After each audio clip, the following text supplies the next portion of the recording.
வீடு இழந்த முதியோருக்கு 3,00,000 ரூபாய் மதிப்பீட்டில் வீடு கட்டிக் கொடுத்த தாவேகா நிர்வாகிகள். ரிப்பன் வெட்டி வீட்டை முதியோரிடம் ஒப்படைத்த அமைச்சர் விஜய் பாலாஜி. வேலூர் மாவட்டம் குடியாத்தம் அடுத்த இந்திரா நகர் பகுதியில் ரவி மற்றும் திலகவதி ஆகிய முதியோர் தம்பதி தனியாக வசித்து வந்தனர். இதனிடையே கடந்த மாதம் பெய்த கனமழை காரணமாக அவர்களது வீடு முழுவதும் சேதம் அடைந்து இடிந்து விழுந்தது. இதனால் அவர்கள் வீடு இல்லாமல் தவித்து வந்தனர். இதனை அறிந்த அப்பகுதியை சேர்ந்த தாவேகா நிர்வாகிகள் ஒருங்கிணைந்து சுமார் 3,00,000 ரூபாய் மதிப்பீட்டில் புதிதாக வீட்டை கட்டி சமையலுக்கு தேவையான பாத்திரங்கள் மற்றும் ஃபேன், எல்இடி டிவி உள்ளிட்ட எலக்ட்ரிக் சாதனங்களையும் வழங்கும் நிகழ்ச்சி நடைபெற்றது. இந்த நிகழ்ச்சிக்கு வேலூர் கிழக்கு மாவட்ட செயலாளர் நவீன் தலைமை வகித்தார்.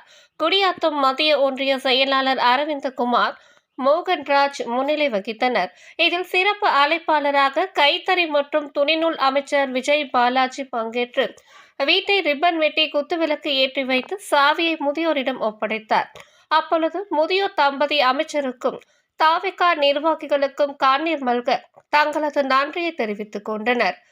இந்த நிகழ்ச்சியில் சட்டமன்ற உறுப்பினர்கள் குடியாத்தம் சிந்து, கேவிக்குப்பம் தென்றல்குமார், காட்பாடி சுதாகர், வேலூர் ராஜேஷ் கண்ணன் மற்றும் வேலூர் மேற்கு மாவட்ட செயலாளர் வேல்முருகன், கொண்டசமுத்திரம் ஊராட்சி நிர்வாகிகள் உள்ளிட்டோர் கலந்து கொண்டனர்.